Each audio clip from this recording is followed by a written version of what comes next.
Welcome back to the Italian Open in Rome. Here, 2024. We are having a blast and we are with yet an exciting match in front of us. We just witnessed Alessandro remain for now the current champion with a win in round one. And yet again, we have a previous Open champion, but also YCS champion in Vincenzo Orofino. And I mean, for anyone who has been following the game, he has been on a blast in the last few years. Obviously, one of the newcomers, also given his very young age. And he is actually bringing quite a unique deck as well to this event, which is Unchained, but with so many interesting cards. And first and foremost, he's playing 50 cards. Yeah, I mean, this is very spicy, honestly, and we will talk about this later. And I've never seen something like that, to be sure. But no, like, absolutely playing a very unique deck. We have seen him plenty of times in the last Open in Bologna. He was playing Goatee, so it seems like, especially at these events, I mean, he takes his time to just build these interesting strategies, taking his opponent off guards. But I think he might also be a little off guard in this match because his opponent is playing Voiceless Voice, a deck that we have seen perform here and there at some YCS level competition, but has never had that breakthrough performance. Obviously, ritual deck, but I think we are in for a blast. Both very interesting decks, something we did not expect to be that popular walking into the event. But without further ado, our players are ready. Let's find out who will be the winner of game one.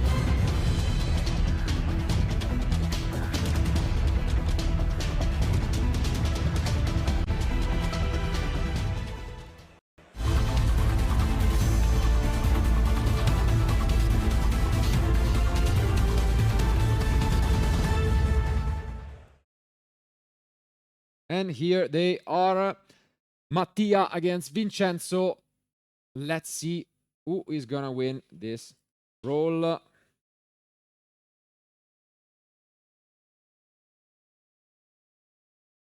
no. He tied the 3, so let's see. Okay, Vincenzo won the die roll and we'll go first. So let's see the starting hand, how it looks like. And yeah, I mean, a 50 card deck, Unchained, which is something that we don't really see quite often, but you know, let's see how I start things off.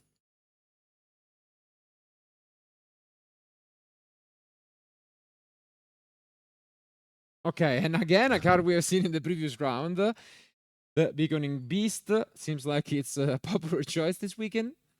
And Mattia could even expect a Jubel deck. So yeah, we'll see. Actually, as mentioned, 50 cards, but a lot of different engines in the deck. So many different cards. And yeah, this is what we saw both in the previous round and in the Sprite deck a few, years back. But I'm really interested in seeing what Vincenzo wants to go for. He's one of those players that always brings somewhat of a combo deck. And yeah, tends to just play test on his own and figure out these interesting lines. The good news for him is that his opponent is playing a few interruptions, but it's also a ritual deck, so you cannot invest too much into disruptions. But let's see if there will be a response right here. Mattia is thinking about it, so he might have it. And it would be a great way to stop the Yama, but not quite it.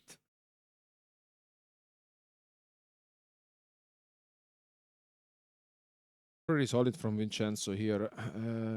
Gets the Shavar as well, and yeah, I think though Mattia's hand looks promising because I saw one of the Bestials and one copy of the Super Poly as well. Yeah, that will not be a good news for Chanso, obviously, the Bestials in the main deck, but we have seen them in the previous round as well. And yeah, the Super Poly. Ooh, but yeah, as you can see, Vincenzo continuing his combo. Is there anything else? You can see Mattia really debating about just something.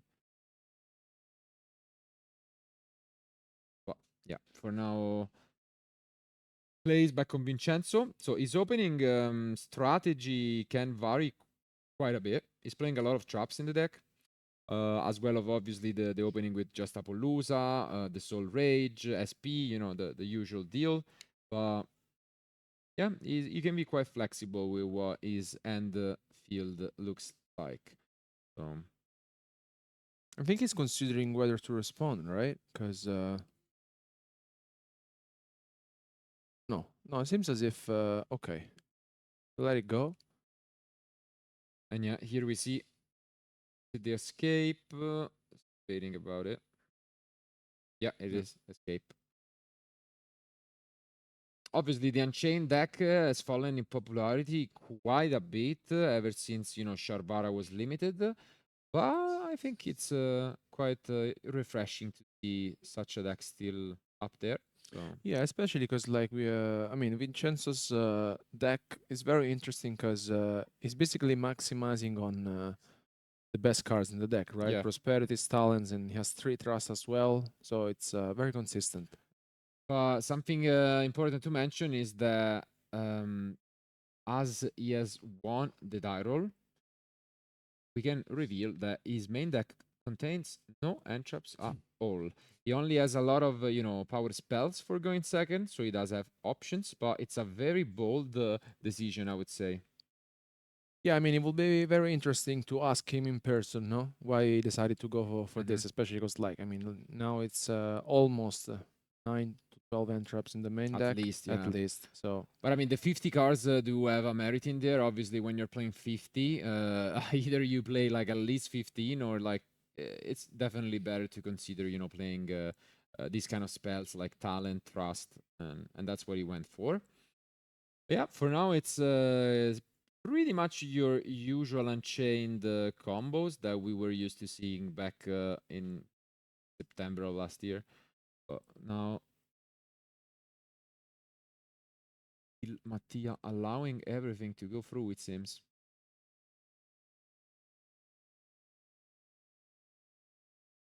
Trying to look at his hand. Yeah, he's got a couple of voiceless cards, but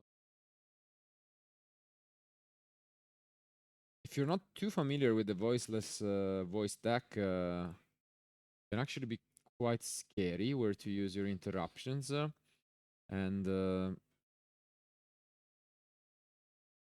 yeah, that could be the case for Vincenzo, who always plays a lot of Yu-Gi-Oh, but has also been focusing on both Master Duel and the TCG. So in this case, I know that he has been playing Unchained across, all all Yu-Gi-Oh, but obviously there are huge differences between the cards, and we'll see if he gets maybe a little too confused expecting a maxi out of there, and that's not gonna quite happen today.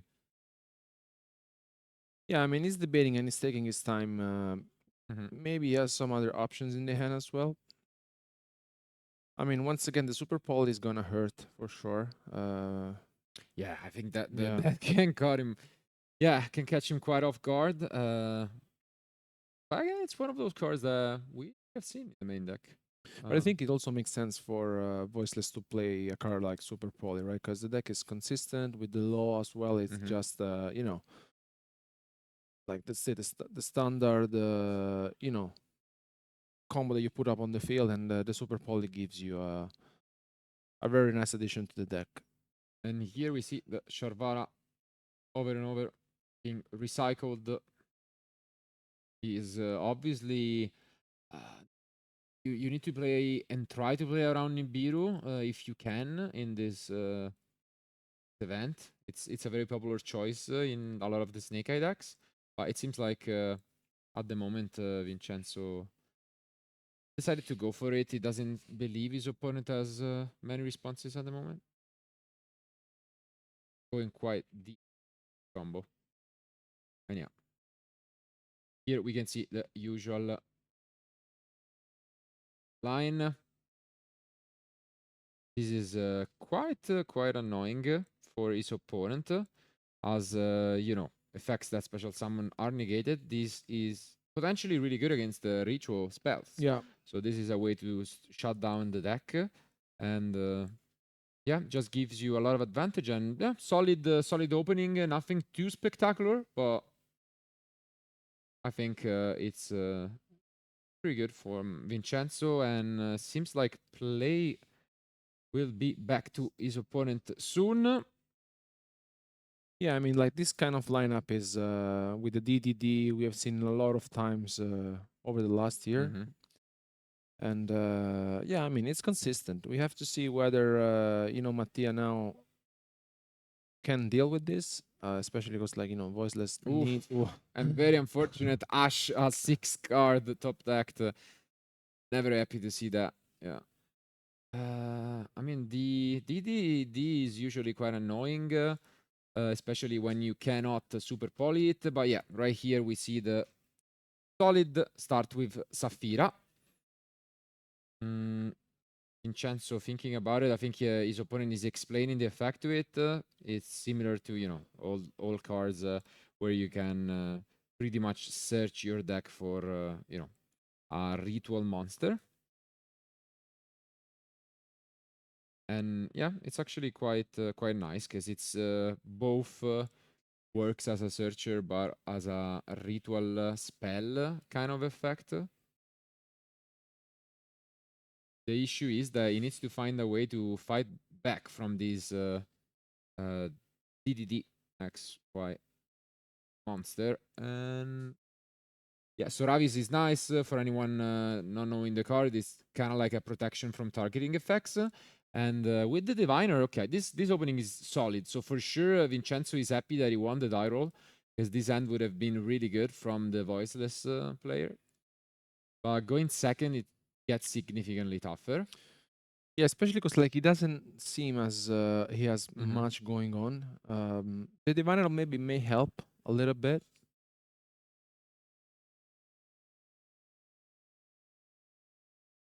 And here he goes. So it resolves. The good news is that this Soravis essentially makes it so that the Soul of Rage is useless, because it can be used to negate it. So he now has to deal mainly with the XYZ. He knows that the escape, is there, but obviously Diviner now resolved. I think it makes a lot of sense to play the Soravis in a deck like this, no? Because Yeah. you have easy access to it, and in general, I think it's one of these one-off that you really want to have in your deck. So it's.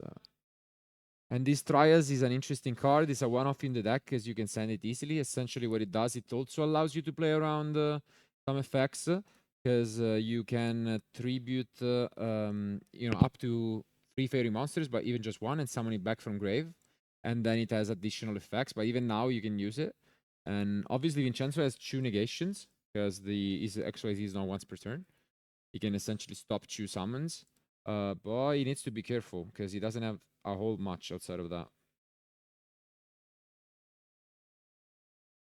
And it seems like he allowed this to go through. Interesting. And yeah, now he will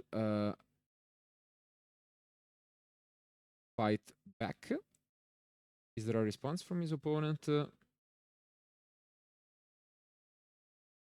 No. No, doesn't seem like it. Trying to look at the last card, and I think it's another Saphira. And a Drew's Worm. So Ash Drew's Worm. Okay. Yeah. For Poly. Another Saphira, right? Yeah. Yeah, Saphira for sure. Yeah. Let's see.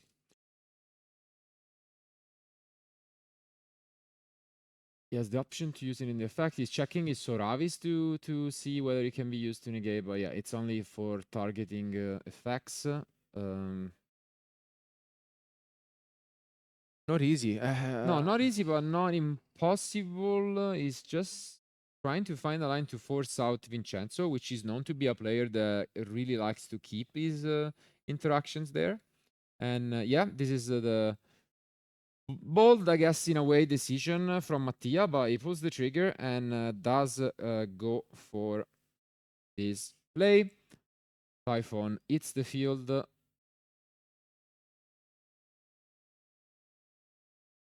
But this means that The turn is a little more complicated because once you summon the Typhon, you can normal summon or special summon monster for the rest of the turn. And now we can see the Soravis potentially, but yeah, this makes it a little tough, as you can see. Yeah, this gets to resolve, and this decision from Mattia might come back to hurt him a bit, because he's pretty much locked for this turn, and he will be forced, as you can see, to set just this super polymerization and pass back to Vincenzo. Do you think here there's like a world in which can read a super poly? Like it's pretty tough. It's very difficult, right? Because I think you smell blood, and you I think just you just try, right? Yeah, you just go for it. You saw that there was no Nibiru, and as you can see here, it's well played in a way. But yeah, just asking for confirmation, obviously, from player's side. And yeah, Vincenzo just hits the field.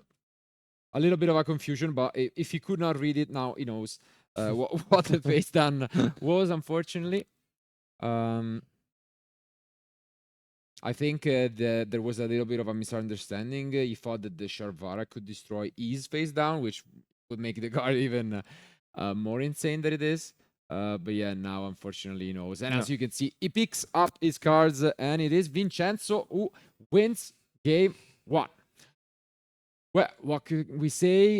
It was not a spectacular opening from Vincenzo, but it worked. The really good news for him was that there was no interruption from his opponent.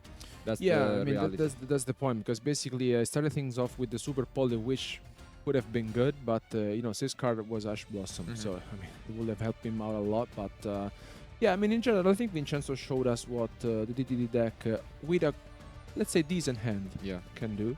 With the DDD on the field, and he had a follow-up play as well. And yeah, I mean, we have to say that in the end, maybe with the Typhoon, he had the escape, so he had the way, to play around it. And I think both players didn't have a good hand, right? So it was kind of, I mean, let's see what we can do with what we have, no? So it's now on game 2, maybe it could be a bit different, because Mattia is playing against Unchained, so maybe you don't really expect to play against this deck. No, it's quite different. I think for both players this was not an expected matchup. As mentioned though, Vincenzo is playing 50 cards, no entrops, so I think he will just keep most of these spells that he's maining.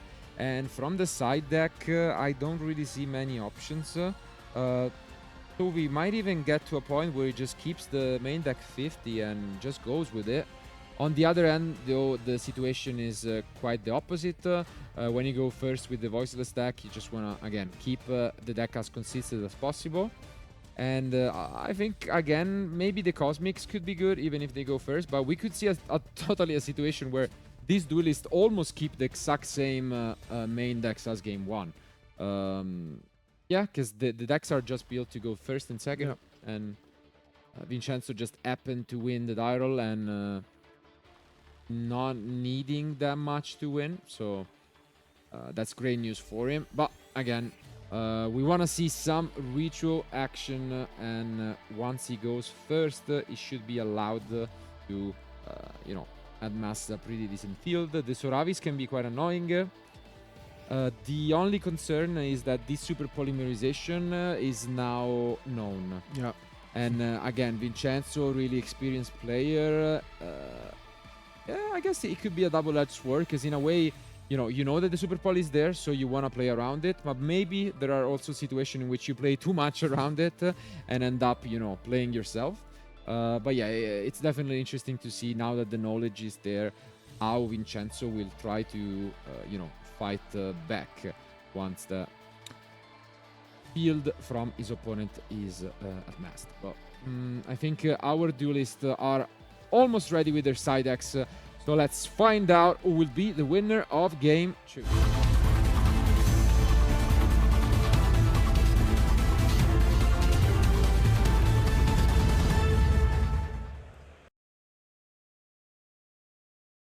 And here they are, drawing their 5 opening cards. Let's see if Mattia has what it takes to fight back and even the score. And he does so by already activating one of his first cards, asking for his opponent with the barrier. It's a very interesting card that protects, from targeting. And there is, though, an Ash Blossom coming down to stop him, but not quite yet. I think he didn't activate the effect, most likely. Yeah, I mean, he does. So they just keep pretty much aligned. But unfortunately, only 2 face downs. And Mattia passed back. Really? Oof. Wow. Crazy. We might have a quick one on our ends, depending on these face downs. The only engine card was this barrier, and it was shut down. Matched. My God, what a start from Vincenzo. This hurts so much because basically these were sided in, and both the Ash and the evenly matched, but this hurts so much. And I'm surprised that he actually did not keep the barrier, because what an opening. Wow. Yeah. Do you think we are gonna see this Ash on the Prosperity preventively from Mattia? I mean, he could also consider that Vincenzo really needs to see one of his good cards, right? So, I mean, it's not ideal to activate an Ash on the Prosperity, but it will make sense. Like in a spot like this, he's left with 3 cards, and there is Unchained, so maybe he will need a trap plus another monster to. Yeah. So no, I think if he goes for 6, you could do it, because it's not obvious, and I think we're gonna see it. Let's see, Mattia waiting and having a think about this Ash, but allows it. And let's see what the cards will be. A lot of really good options here from Vincenzo. As mentioned, here is yet another interesting tech, which is the Nightmare Thrones that we saw in the previous round for the Yubo deck. Again, fresh off Legacy of Destruction, but he does get access to the 1 copy of Sharvara. And let's see if this decision not to use the Ash comes back and punishes Mattia. But definitely rough start for the Voiceless player, as we now see. Not even just a Sharvara. He has a pretty solid opening with one of these Rakea.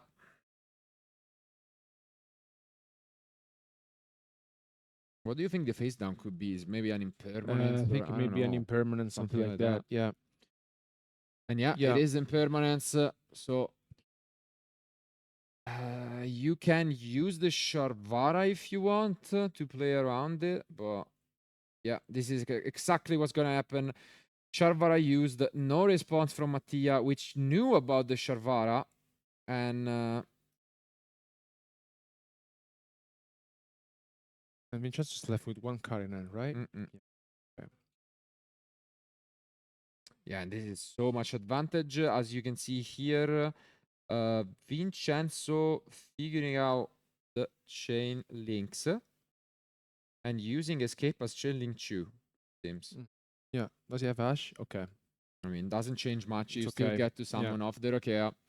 And the only good news, I guess, from Mattia, if you can call it good news, is that the battle phase cannot be entered, because it was already for the evenly matched. But I mean, the situation is rough.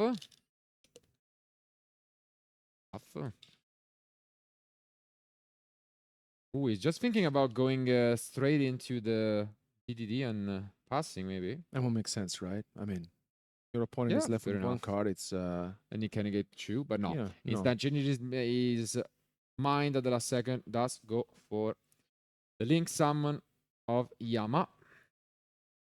And yeah, there is no response. So great news for Vincenzo. He needs quite the miracle of top. And he's left with 1 card in there, right? So with the, we don't know. So let's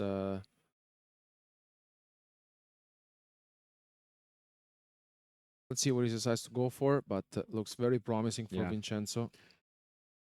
A great turn. Honestly, you cannot ask for more. Your opponent pretty much breaks on just 1 engine cards, and we must also mention that Vincenzo only entry up in the entire deck and side deck was these 3 copies of Ash Blossom. He picked up 1 in 50 cards.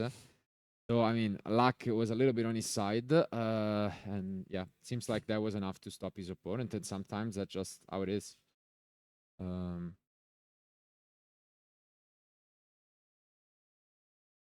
Yeah, not stopping anytime soon. And has a pretty good read that the last card in hand could just be another interruption or just a piece of the combo that alone doesn't do much.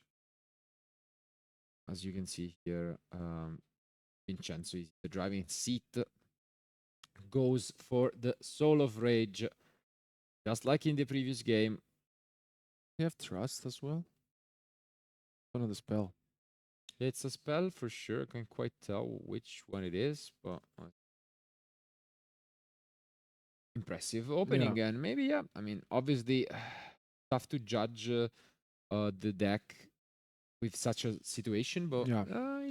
it has some potential. So I'm very interested in seeing what will be the final performance today from the deck. But it seems like Yu-Gi-Oh is in a really open state at the moment, Yeah. with a lot of different decks available and just a lot of different ideas working.